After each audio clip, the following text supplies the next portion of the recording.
విడు మొరటోడు అని వాళ్ళు వీళ్ళు ఎన్నెన్ని అన్న పసి పిల్లవాడు నవ్వాడు.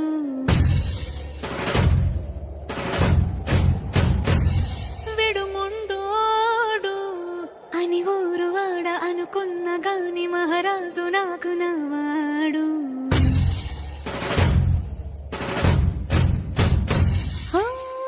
మాట పెడుసైనా మనసులో వెన్న రాయిలా ఉన్నవాడిలోన దేవుడెవరికి తెలుసును నాకన్నా.